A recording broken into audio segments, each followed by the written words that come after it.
mendapat durian runtuh tetapi tetap miskin. Ini kisah seorang anak manusia bernama Ahmad yang saya baca di koran bertahun-tahun yang lalu. Ahmad seorang tukang becak. Ahmad menjalani hidup dengan sederhana karena memang penghasilannya segitu saja. Walaupun hidupnya sebagai tukang becak, tidak berarti Ahmad tidak ingin hidup kaya dan makmur. Ahmad juga punya impian besar seperti orang kebanyakan.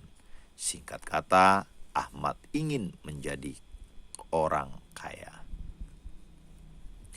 Uang hasil menarik becak ia sisihkan dengan penuh disiplin dan diinvestasikan dalam bentuk kupon undian berhadiah SDSB.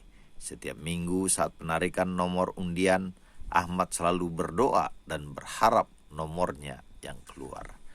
Walaupun selama ini tidak pernah mendapatkan hadiah apapun, Ahmad tidak patah semangat. Ia tetap rajin membeli kupon undian SDSB. Tetapi ia tetap berharap suatu saat nanti ia mendapat hadiah. Rupanya Ahmad ingin mengikuti pepatah "Patience pays off". Kesabaran akan membuahkan hasil yang diinginkan. Yang penting konsisten dan persisten. Ternyata doa dan pengharapan Ahmad akhirnya terjawab juga. Ia mendapatkan hadiah yang luar biasa lagi. Ia mendapatkan hadiah pertama sebesar 1 miliar rupiah sebelum dipotong pajak. Tiba-tiba hidup Ahmad berubah total. Dari seorang tukang becak menjadi seorang milioner. Ia menjadi OKB atau orang kaya baru. Namun apa yang terjadi 5 tahun kemudian? Ahmad kembali menjadi penarik becak.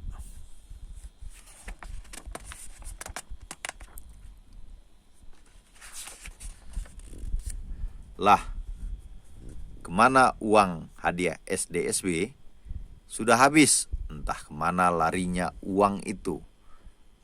Biasanya yang biasa diingat Ahmad hanyalah saudaranya yang pinjam uangnya, tetapi tidak dikembalikan.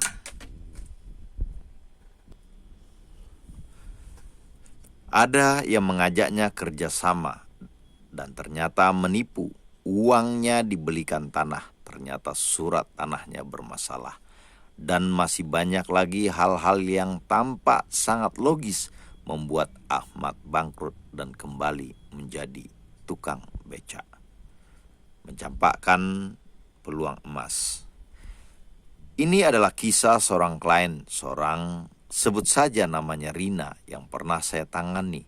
Rina seorang wanita karir berusia 35 tahun yang cukup berhasil. Ia seorang psikolog yang telah bekerja di beberapa lembaga pendidikan. Bidang pekerjaan yang ia tekuni tidak lepas dari disiplin ilmu yang ia kuasai, yaitu psikologi. Apa masalah Rina? Rina bercita-cita membantu banyak orang dengan ilmu yang ia dalami psikologi. Setelah bekerja di beberapa tempat, Rina akhirnya mendapatkan kesempatan bekerja sebagai asisten psikologi terkenal dan laris. Psikolog ini atasan Rina senang dengan cita-cita dan harapan Rina dan memutuskan akan mengajari Rina berbagai teknik terapi yang ia kuasai. Ia menganggap Rina seperti anaknya sendiri.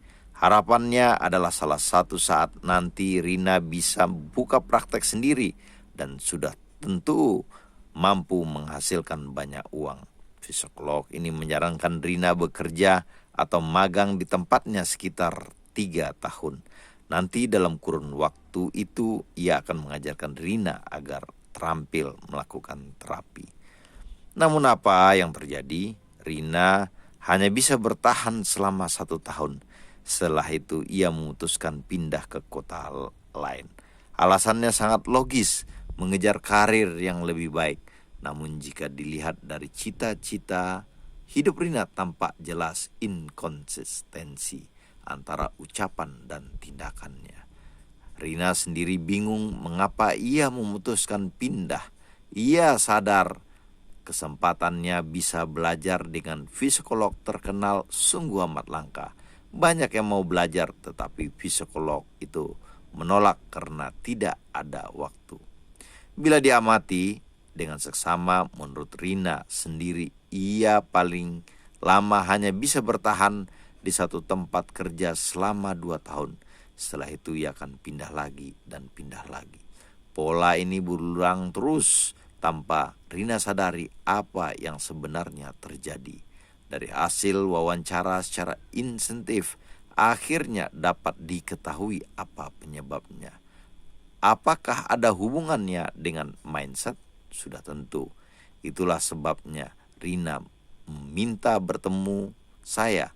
Rina menyadari ada yang nggak beres dengan dirinya. Ia telah berusaha berubah, mencoba berbagai pendekatan atau teknik terapi yang ia pelajari sewaktu kuliah, namun hasilnya nggak maksimal.